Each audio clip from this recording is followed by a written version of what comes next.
2019년 4월 17일 박근혜 전 대통령의 변호인 유영하 변호사가 형 집행정지를 신청했습니다. 이 형 집행정지가 뭐냐 하면 감옥에 있는 범죄자가 출산을 앞두고 있거나 생명이 위험할 만큼 아프면 검사장의 권한으로 유튜브 일시정지 누르듯이 실형을 일시정지하고 수감자를 밖으로 나오게 하는 겁니다. 박근혜 전 대통령은 허리 척수부 협착증 같은 졸라 복잡한 일부러 아파 보이려고 이런 용어 쓰는 것 같은데 그냥 디스크예요. 디스크. 불로 데인 것 같은 통증, 막 칼로 살을 베는 듯한 통증이 있다라고 합니다. 유영하 변호사가 형 집행정지를 요구한 이유는 수감자가 밖에서 치료를 받게 해달라는 건데요. 이미 503 수감자는 서울 강남 성모병원에서 치료를 받고 있어요. 문지방에 발가락을 찧어서 2년 동안 한 번도 재판은 안 나왔지만 병원은 열심히 다니고 있어요. 감옥 밖으로. 그러니까 형 집행정지를 요구한 이유로 디스크 치료는 해당이 안 됩니다. 그리고 감옥에 있어도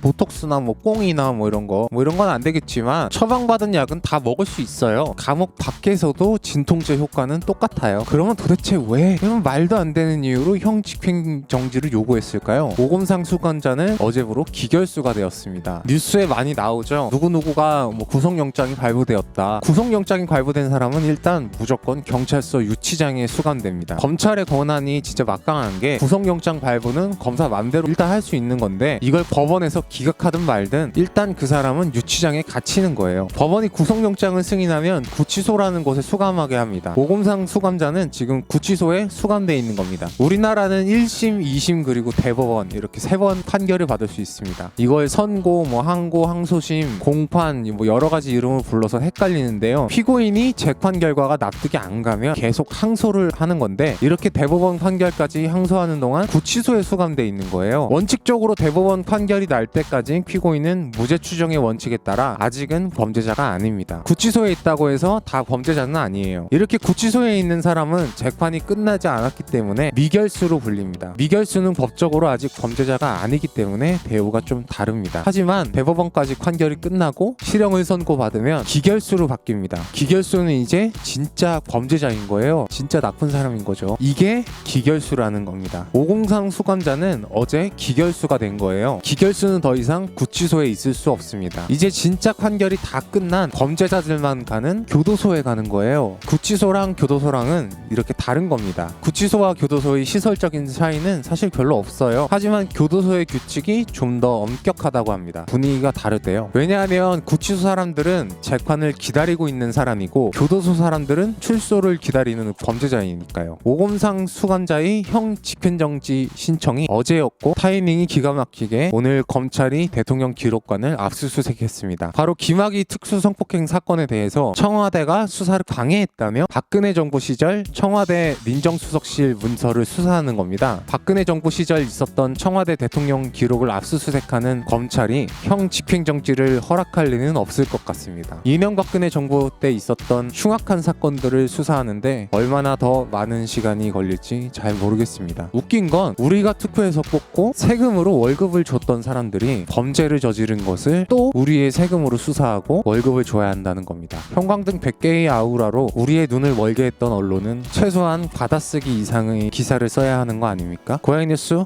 원재윤이었습니다. 안녕!